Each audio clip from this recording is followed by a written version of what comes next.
नमस्कार दोस्तों, हमारी आज की इस कहानी के नाम है एहसास। सुनीता अपना सारा काम निपटाकर अपने कमरे में आराम कर ही रही थी कि इतने बाहर से डोरबेल बजने की आवाज आई।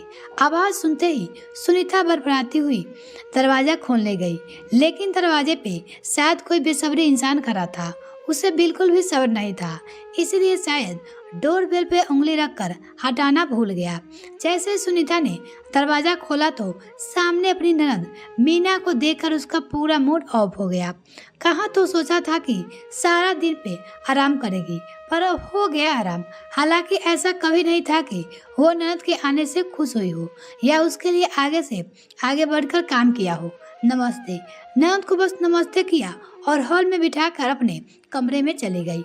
वहां जाकर अपने पति वीरेश को कहा, चलो बाहर तुम्हारे खरीदार आए हुए हैं, जाओ जाकर उन्हें हैंडल करो। उसकी बात सुनकर वीरेश हैरानी से बोला, खरीदार? कैसे खरीदार? मैंने तो किसी से कर्जा नहीं लिया, फिर कौन आया है?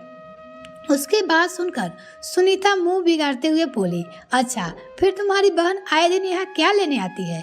ना खुद चैन से रहती, ना हमें चैन से रहने देती है। अरे दीदी आई है तो खुश होने की जगह ऐसी उटपटांग बातें क्यों कर रही हो? बिरिस खुश होते हुए बोला, दीदी तुम्हारी है, मेरी नहीं।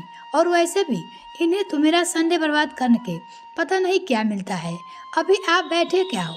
जाओ उसके पास, मैं थोड़ी देर आराम करना चाहती हूँ। अरे आराम करना है तो कर लेना, किसने मना किया है तुम्हें? तुमने पानी वगैरह को पकड़ा दिया ना उन्हें, तुम्हारी बहन है, तुम खुद कर लो, मुझे आराम करने दो। सुनीता आंखें तरेते हुए बोली। बिरेश उसके आगे कुछ नहीं बोल पाया और सीधे कमरे से बाहर निकलकर बाहर आ गया।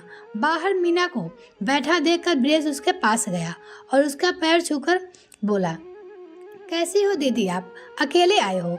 गुड़िया को भी साथ ले आते। बस मैं ठीक हूँ, गुड़िया आज अपनी दादी के साथ मंदिर गई है। तू बता, तू कैसा है? मैं भी ठीक हूँ दीदी, आप जरा बैठो, मैं आपके लिए चाय पानी लेकर आया। मीना ने कुछ नहीं कहा, जानती थी उसका आना सुनीता को पसंद नहीं था, पर भाई का प्यार और मोह उसे साथ में बंधी हुई थी, इसलिए हर महीने में एक बार जरूर से मिलने आ जाती थी। मीना 15 साल की और वीरेश 10 साल का था जब मम्मी पापा की डेथ हुई थी। माँ पापा की मौत के बाद ताऊ जी ने तो रखने से मना कर दिया। आखिर नाना नानी ने उन्हें अपने शरण दी घर में, पर वहाँ मामी को ये बातें पसंद नहीं आई, इसलिए आए दिन घर में कलेश मचा देती। घर का अधिकतर काम भी मीना पे आ गया था। जैसे तैसे मीना की स्कूली शिक्षा पूरी हुई तो एक प्राइवेट स्कूल में प्राइमरी टीचर के तौर पे काम करने लगी। अब डिग्री तो थी नहीं, इसलिए सैलरी भी उतनी नहीं थी, पर जो भी था स्वाभिमान बचाने के लिए काफी था और बस एक सपना, अपने भाई को पैर पे खड़ा कर दे। पर इधर तो उसकी मामी ने उसकी शादी लगा दी, ऊपर से नानी भी चाहती थी कि उसके जीते जी मीना की शादी हो जाए तो बेहतर है। आखिर उन्हें मीना के लिए मनीष पसंद आया और मनीष के साथ उसकी शादी कर दी। मनीष एक मध्य वर्गीय परिवार का बेटा था जो राशन की दुकान चलाता था। इतना तो कमा ही लेता था कि अपना और अपने परिवार का पेट अच्छे से पाल ले। ऊपर से मीना भी टीचर थी। दोनों पति पत्नी मिलकर घर को अच्छे से संभाल रहे थे। इधर वीरेश की स्कूली पढ़ाई पूरी हो गई थी, वो इंजीनियर करना चाहता था, पर इस तरह नानी की मृत्यु हो गई। अब नानी तो खुद माँ मामी पर आश्रित हो गए थे। ऐसे में उसकी पढ़ाई का खर्चा कैसे निकालते? ऐसे मीना ने वीरेश की पढ़ाई का जिम्मा उठाया। इसके लिए मीना होम ट्यूशन तक लेने लगी थी। उसे अपने भाई को पैरों पर खड़ा होते देखना था, इसलिए वो खूब मेहनत कर रही थी। पर उसे खुशी इस तरह थी कि मनीष और उसके सास ससुर ने कभी उसे इसके लिए रोका नहीं, बल्कि मिलजुल कर सब संभालते थे। इस कारण वीरेश अपनी दीदी जीजाजी को बहुत सम्मान करता था और आखिर उसकी मेहनत रंग लाई। वीरेश पढ़ लिखकर इंजीनियर बन गया और एक मल्टीनेशनल कंपनी में जॉब करने लगा था। वही उसे अपने साथ काम करने वाली सुनीता पसंद आ गई और उसने सुनीता से शादी कर ली। सुनीता को मीना का घर पे आना बिल्कुल पसंद नहीं था। उसे लगता था कि ये लोग लोअर क्लास को बिलोंग करते हैं, उसका कोई स्टैंडर्ड नहीं है। कहाँ सुनीता और वीरेश का अच्छा खासा पैकेज और कहाँ मीना और उसके पति मध्य वर्गीय परिवार के लोग। कहीं से न कहीं से तो कोई तालमेल नहीं था। ये बात मीना भी अच्छे से समझ रही थी। इस कारण उसने धीरे धीरे वीरेश के घर आना कम कर दिया। जब सुनीता और वीरेश ने अपने एक फ्लैट का मुहूर्त किया, तब मीना अपने हाथों से सुंदर बंधकर लेकर आई थी और साथ ही नीम के पत्ते और अशोक के पत्ते बंधवार अपने हाथों से बनाकर लाई थी।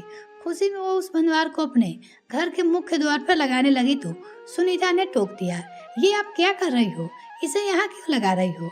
अचानक सुनीता को टोकना पर मीना एक पल के लिए बंधवार लगाते लगाते रुक गई, पर फिर बोली, सुनीता, ये पत्ते के बंधवार बहुत शुभ होते हैं, इन्हें दरवाजे पे लगाया जाता है। हर शुभ कार्य में हमारे हिंदू संस्कृति के हिसाब से इन्हें मुख्य दरवाजे पे लगाया जाता है, जिससे सकारात्मक ऊर्जा घर में आए और घर में सुख, समृद्धि, यश, कृति और शांति का वास हो। मैं नहीं मानती इस सब ढकोसले को। आप दरवाजे पे ये सब ओल्ड फैशन की चीजें नहीं लगाएगी।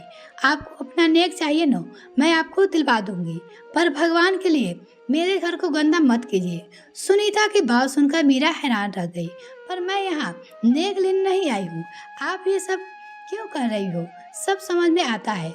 कोई भी ननद अपने नेक नहीं छोड़ती, सभी इसी लालच में ये सब करती है। मीना कुछ कहने को हुई, तभी उसका ध्यान मनीष की तरफ गया। मनीष ने इशारों से बंधवार लगाने के लिए मना कर दिया। मीना ने उस बंधवार को अपने मन मसूर को वापस अपने बैग में रख लिया। जब ये बातें गिरीश को पता चली तो दोनों वही रिश्तेदारों के सामने लड़ पड़े। ये देखकर मीना को बिल्कुल अच्छा नहीं लगा तो उसने उन दोनों को चुप कराने की कोशिश की, पर सुनीता ने उस पे ही इल्जाम लगाते हुए कहा, अब तो मिल गई ना आपको तसल्ली, मेरे घर की शांति भंग करके। मन को बड़ा सुकून मिल रहा होगा आपको, क्या लेने के लिए आप ऐसी हरकतें करती हो। बेवजह मेरा जीना दुश्वार कर रखा है। इतना सब कुछ हंगामा हो जाने के बाद मनीष जी मीना को लेकर घर आ गया।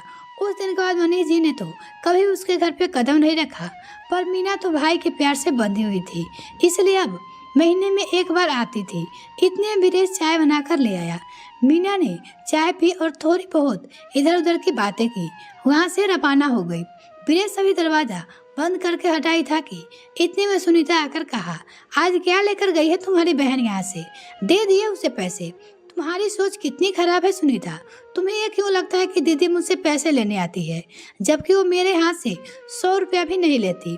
अरे जिसने हमेशा मुझे दिया हो वो मुझसे क्या लेकर जाएगी। उसकी बात सुनकर सुनीता मुंह बनाते हुए बोली, अगर तुम्हारी बहन पुरान हो गई हो तो जरा मुझे भी शॉपिंग करवा दो। अगले हफ्ते मेरे भतीजे नोनू का मुंडन समारोह है, उसके लिए महंगे गिफ्ट लेकर जाऊंगी। वीरेश ने ज्यादा कुछ जवाब नहीं दिया और दोनों शॉपिंग के लिए कुछ देर बाद रवाना हो गए। सुनीता अपने भतीजे के लिए सुंदर सुंदर गिफ्ट लेकर आई। अगले हफ्ते वो अपने भतीजे के मुंडन समारोह में अपने महंगे गिफ्ट के साथ पहुंची। मुंडन में पहले यज्ञ पूजन का आयोजन किया गया था। सुनीता के मायके के रीति रिवाज के मुताबिक मुंडन में नोनू को अपनी बुआ की लाई हुई ड्रेस पहनती थी। सुनीता नोनू के लिए बहुत सुंदर सा ड्रेस लेकर गई थी, लेकिन ये का उसकी भाभी ने अपने मायके से आई हुई ड्रेस अपने बेटे को पहना दी। ये देखकर सुनीता ने कहा, भाभी, मुंडन में पहले पूजन में भतीजों को बुआ की लाई हुई ड्रेस पहनाकर ही बैठते हैं, फिर आपने अपने मायके वाले ड्रेस क्यों पहना दी। ये सुनकर उसकी भाभी ने कहा, अरे सुनीता, तुम क्यों नाराज हो रही हो, मेरी मम्मी कितनी सुंदर ड्रेस लेकर आई थी, मुझे बहुत अच्छी लगी, इसलिए मैंने नोनू को इस ड्रेस पहना दी। पर भाभी, रिवाज के मुताबिक तो नोनू को मेरी लाई हुई ड्रेस पहननी थी, पर मैं तो उसके लिए कितनी सुंदर ड्रेस खरीद कर लाई हूँ। सुनीता, क्या बात को पतरंग बना रही हो। माना कि तुम्हें भी ड्रेस लेकर आई हो, लेकिन मुझे तो मेरी मम्मी की लाई हुई ड्रेस भी पसंद आई, और रही बात तुम्हारी नेक की तो वो तो मैं तुम्हें दिलवा दूंगी। भाभी की बात सुनकर सुनीता हैरान रह गई और थोड़ी गुस्से में बोली, मैं ये सब कोई नेक के लिए नहीं कर रही हूँ। ओह कॉमन सुनीता, जहाँ तक मुझे पता है नंदे ये सब नेक लेने के लिए करती है और हमेशा अपने मायके कुछ न कुछ लेने ही आती है। उस दिन तुमने भी तो अपनी ननद से कहा था जब वो तुम्हारे फ्लैट में इनॉग्रेशन में आई थी। सुनीता की भाभी तो ये बात कहकर अपने बच्चे को गोद में लेकर चली गई, पर सुनीता ये सब सुनकर शॉक्ड रह गई। आखिर उसकी भाभी ने गलत भी क्या कहा था, उसने भी तो उसे आईना दिखाया था।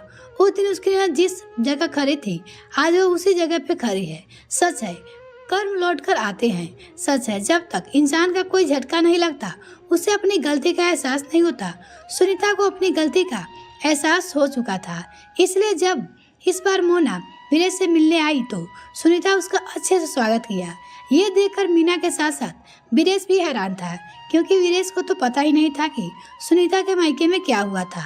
लेकिन दोनों भाई बहन खुश थे। आखिर आज बहन का मायका आबाद जो हो गया था। यह कहानी आपको कैसी लगी कमेंट सेक्शन में लिखना ना भूले। इसी तरह कहानी सुनने के लिए जुड़े रहे हमारे साथ। तब तक के लिए धन्यवाद।